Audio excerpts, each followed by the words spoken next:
Hello guys, get ready because in this video I am going to show you how to fix Narzo 80x keeps restarting.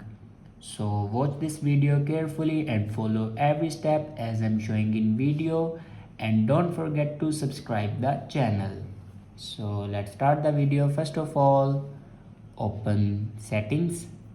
In settings, scroll down and here you can see the option system and update. Now click on system and update and then scroll down and click on schedule power on or off.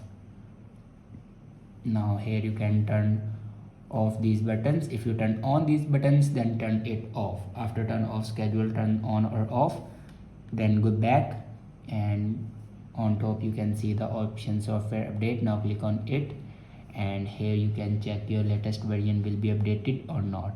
If it doesn't update to latest variant, then update it to latest variant. After update a latest variant, then go back and click on backup and reset.